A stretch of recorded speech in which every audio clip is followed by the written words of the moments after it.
Hello, BFC family. We're excited at the prospect of worshiping together again in person. This time apart has been a challenging experience, and we've been so grateful for everyone's patience and understanding over the past weeks. Our sanctuary has been cleansed not by the blood of sacrifices, but with a long-acting disinfectant, and it will be reopened this Sabbath. However, since things aren't 100% back to normal yet, we want to give you an idea of what to expect when you return to church, and we found a lot of scriptures to help with this. Isaiah 60:11 says, "Therefore your gates shall be open continually, they shall not be shut." So the first thing you'll notice upon arrival is that the doors to the church, as well as the sanctuary and bathroom doors, will be propped open. This will prevent exposure via the door handles and enhance the flow of fresh air into the building.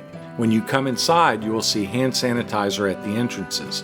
We encourage you to obey Psalm 26:6, which says, "I will wash my hands in innocence, so I will go about your altar, O Lord."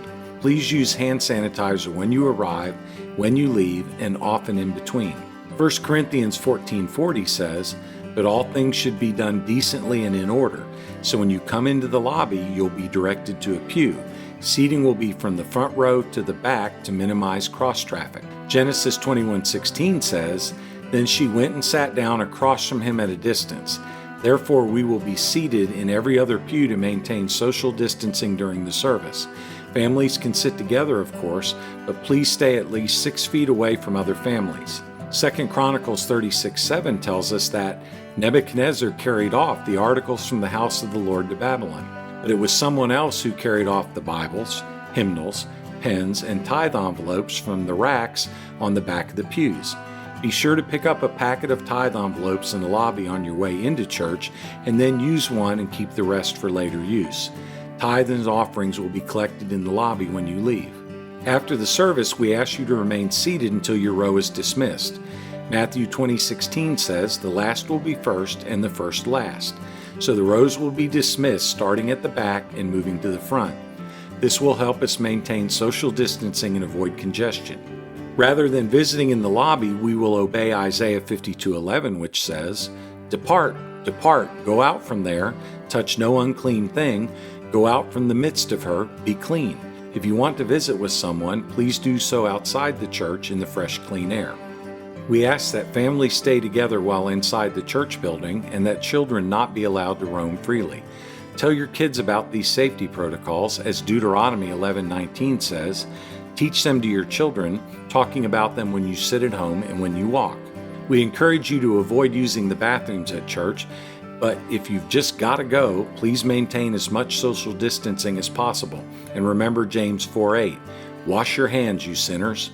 Isaiah 2:2 promises that, "It shall come to pass in the latter days that the Lord's house shall be established, and all nations shall flow to it. But that time is not yet. So if you are in a high-risk group, please continue to worship from home by watching the service online. Also, everyone who attends should monitor their own health and the health of their family members, and refrain from attending if you have any symptoms that could indicate an infection." Finally, although Moses covered his face with a veil in Exodus 34:33, we will leave it up to you to decide whether to wear a mask. However, we can provide a mask to those who would like to attend but do not have one. On a more serious note, 1 Corinthians 10:32 and 33 says, "Give no offense to the church of God, just as I try to please everyone in everything I do, not seeking my own advantage, but that of many, that they may be saved." As followers of Christ, let us respect others who have different views of the pandemic and the appropriate protocols. In taking these measures together as a family, we hope to make as many people as possible feel comfortable in worshiping together in person. Thank you for doing your part to help care for your brothers and sisters in Christ. We can't wait to see you.